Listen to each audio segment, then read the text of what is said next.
네, 이 사건 역시 저희가 계속 다뤄드리고 있는데 의문점이 많이 남아있는 그런 사건입니다. 사기 혐의로 복역 중인 청담동 주식부자 이희진 씨 부모가 피살된 사건인데 이 피의자가 카톡으로 엄마 행세를 하면서 시신 발견이 늦어졌다 이런 내용이 드러나기도 했어요. 이 사건 이제 25일 날 발생을 했고요. 지난달 25일. 예. 26일 날 이제 이삿짐 센터를 불러서 이제 사체를 유기하는 그런 범죄 행위를 했어요. 예. 그런데 왜 이렇게 이게 늦어졌을까? 예. 수사가 늦어지고 이제 주범인 김모 씨를 체포하는데도 시간이 많이 걸렸잖아요. 그렇죠. 그래서 경찰에서 수사를 해보니까 이 김모 씨 범인이 그날 이희진 씨 부모를 살해를 하고 예. 그중에서 어머니의 휴대폰을 가지고 있었다는 거죠. 그래서 이희진 씨의 막내 동생이 엄마에게 카카오톡을 계속 했는데 거기서 마치 엄마가 살아있는 것처럼 네. 그렇게 엄마 행세를 한 거예요. 네네. 그래서 좀 이상하다 생각해서 집을 찾아갔다는 거죠. 집을 찾아갔더니 비밀번호가 바뀌어져 있다는 거예요. 예. 그래서 카카오톡으로 아니 비밀번호가 바뀌어서 알려달라 하니까 다시 그 엄마 행세를 하면서 비밀번호를 알려줬는데 그 비밀번호도 맞지 않는다는 거예요.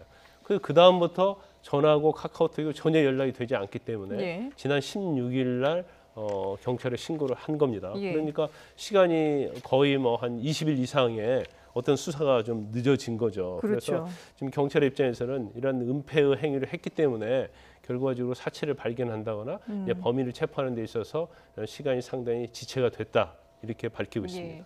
그리고 또 이들의 그 범행이 상당히 계획적이다라는 그런 정황들도 속속 드러나고 있는데 그 또 현금 5억 원이 집에서 없어졌는데 네. 이 5억 원에 대한 어떤 날짜도 그 지난달 25일에 발생한 이 범행 날짜도 현금과 관련이 있다 이런 얘기들이 나오고 있어요. 네, 일단 지금 처음에는 그러니까 2천만 원을 이진 씨 부모가 빌려갔고 네. 그래서 그걸 갚지 않아서 자신이 이제 결국 범행을 저질렀다라고 범행 동기를 밝혔었거든요. 네. 근데 이제 지금 잡힌 피의자 김 씨와 공범으로 추정되는 그 조선족 3명이 네. 지금 결국 살인을 저지른 그런 상황으로 보이는데 거기서 이제 결국 살인을 저지른 이후에 집안에 있던 금고에서 5억을 가져갔다라고 했었거든요. 네. 근데 추가적인 보도를 보니까 금고에 있던 5억을 챙긴 게 아니라 지금 그러니까 동생이 차를 팔았어요. 예. 이제 슈퍼카를 팔았고 거기에 대해서 10억은 그 동생이 챙겼고 5억을 부모에게 줬는데 부모가 25일 날 집으로 들어오는 그 상황에서 예. 그 집 앞에서 지금 김 씨를 비롯한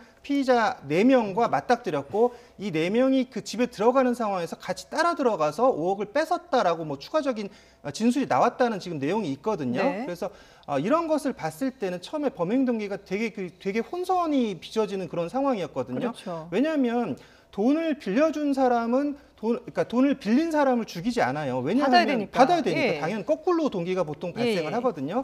근데 아까 말했듯이 돈을 빌려줬다는 사람이 돈을 빌린 사람의 살인을 저질렀다. 이 동기도 사실은 좀 불분명한 그런 상태였는데 네. 지금 봤더니 제가 봤을 때는 처음에는 이제 원한에 의한 계획 범죄였다가 또 이제 재산을 노리는 살인 강도로 변하지 않았나라고 좀 추정을 할 수밖에 없는 그런 상황이 예. 또 추가적으로 나온 게 지금 김모 씨 같은 경우 지금 그 아버지 아까 이희진 씨 아버지가 요트 임대 사업에 투자를 하라고 했었다라고 해요. 네. 거기에 지금 투자를 했는데 돈을 모두 잃었었던 그런 상황이고 거기에 대해서 뭐 2천만 원을 또 투자해라라고 했던 그런 상황에 대해서 굉장히 뭐 어렵게 지냈다 뭐 이런 얘기들이 또 나오고 있단 말이죠. 네네. 그러니까 그런 부분에 대해서 어떤 원한에 의한 그런 동기가 발생했고 결국은 갑자기 들어오는 그 현금 가방을 갖고 있으니까 예. 거기에서 5억을 탈취하려고 범행이 일어나지 않았을까라는 또 다른 이제 가능성이 지금 제시가 되는 그런 상황인 거죠. 근데 어쨌든 이들이 범행을 시행한 지난달 25일이 마침 그 동생이 차를 판 날입니다. 그러니까 이게 차를 팔고 거액이 있다는 걸 알고 있었지 않았을까 이런 추정이 가능할 것 같은데요.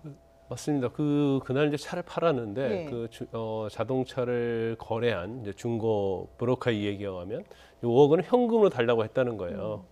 이희진 씨 동생이. 네. 그래서 그걸 가지고 이제 어머니가 어머니 아버지가 집으로 들어가는 중에 그때 이제 기다렸다가 따로 들어가서 결국 이 5억 원을 탈취한 걸로 보이는데 네.